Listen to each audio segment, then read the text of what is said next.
Welcome to REI Pro Talk, where real estate investors turn for the latest news, tips, and tricks from the real in the trenches pros. Tune in to hear Chris Goff, the nation's premier real estate investing powerhouse. Join up with other top pros in the investing world as they cover every topic.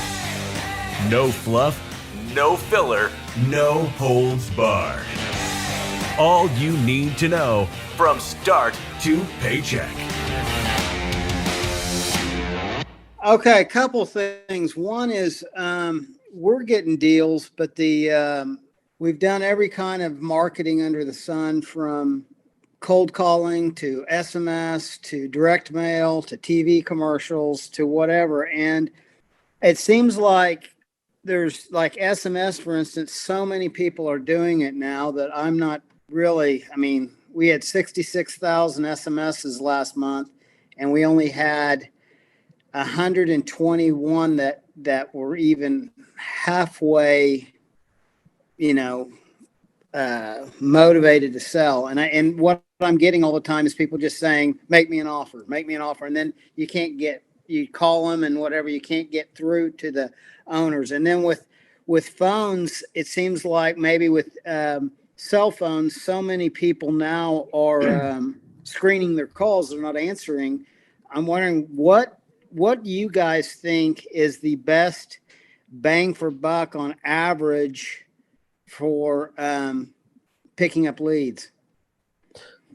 In general, I would say direct mail. I can tell you, actually, a lot of people are getting away from the text SMS because it's becoming illegal. Mm-hmm. And that would be a big concern for me. And I know I don't personally, I'll get, an email here and there and I'm like, yeah, whatever. But as soon as someone starts texting me on my cell phone, man, I'm ticked. What about calls? Calls are okay. Let me just kind of keep it general. It's hard to understand exactly what you're sending out, but more importantly, what are we saying? Because if somebody comes to me and says, well, why don't you just make me an offer? I'll turn it around and say, well, I'd love to make you an offer, but I can't make an offer on a property that I haven't seen. It just doesn't make any sense. That's almost verbatim what I say, but I can't even get to that point, because if it's on the phone, I'm like, well, I'm not going to just make you an offer without seeing the property. I need to, is there time we can get it? And usually it's click. Well, they're just not motivated to sell. Yeah. We have to move on. I would say the majority of deals that I'm seeing happening right now through the people I know is most of it's direct mail. It's because it's not that immediate in your face text or phone call. Right. And it's kind of, some people weren't even thinking about selling until you sent them a postcard that said, hey, I'm looking to buy. Right. And then people start going, maybe we need to get rid of that property, but you may never hear from that person for a couple of months. And I think that's kind of the trick. It's tough because in my market, I know from my rental properties I get 15 a month from different people. And so if that many is going out to lots of people, it's just, it's like you get lost in the shuffle. The other piece to that is, how much are you having to spend on direct mail? Are you talking about giant campaigns, like $20,000 campaigns to what kind of properties are you looking to buy? Do you want a distressed rehab or long-time rental, or you do a more creative financing? What kind are you doing? We kind of do all the above. The primarily distressed, with the intention of either hoteling it or rehabbing it and selling it retail. Right. So you're going in and making sure that these properties have a lot of equity. Yes. So from a creative finance, I would actually put less equity, because not many investors actually market houses that have little equity. And sometimes those properties could actually be turned. It'd be a smaller profit, but it'll open up a new audience. Let me say that. How small of equity are you talking about? Like less 30%. Yeah. So less than that. Yeah. Okay. So we have people that do 500 postcards a month. We have people that do 5,000 postcards a month. I also would look at, what postcard you're actually sending. And if something's not working, maybe we need to change a headline. Are we doing a follow-up marketing campaign to that? So if I send a direct mail piece today, we may follow up with a phone call, just say, hey, sent you some material, just looking to buy a house, blah, blah, blah. Is there a follow-up campaign to that? Lead generation is the number one thing for any investor. Without the house, there's nothing, right? So I always say we should be spending 90% of our time finding the deal.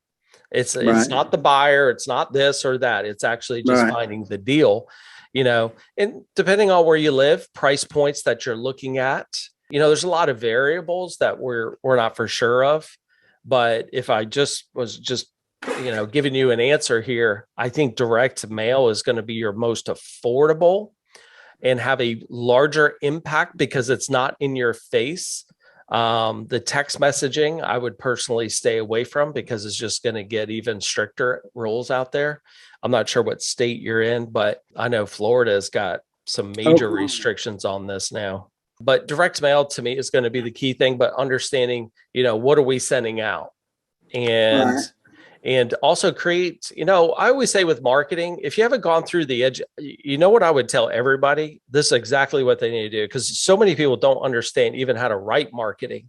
And I put together, if you go under this marketing tab, how to write killer content, we created this formula of exactly how do you write a headline, understanding why we're writing that particular headline, giving you tons of examples as well. And then how do we create benefits and how do we create pains in our marketing? And a lot of people, they need to hear the pain side of what's going on before it changes their mind of saying, yeah, you know what, you're right. I do need to do something with this, but also how do you separate yourself from all the competition? Right. So because if, that same seller's getting another call from other people, they're hearing the same thing and they're just like, yeah, I'm tired of the call. Just make me an offer. And again, that's why I like going with the direct mail side, but we have to be creative and be a little bit different in how we do that. So, without understanding the exact market, what your budget is, what things you're currently sending out versus how we're responding to people, I would just kind of take a look at that side of it. But just keep in mind, good Lordy, I've heard a lot more no's than yeses in my lifetime. And it's unfortunate part of the process, but it's the yeses that is where you do really well. I would encourage every single person to go through this video, go through this training. So keep at it, John. Keep at it, buddy. I hear you. Lead generation is always like, we got to find deals. That's how we keep doing what we keep doing. So, but thanks for bringing that up. Thanks for listening to REI Pro Talk. If you've ever wanted to jump into the real estate game, get started with the #1 software for real estate investors on the planet, REI Pro. Start for free at www.myreipro.com.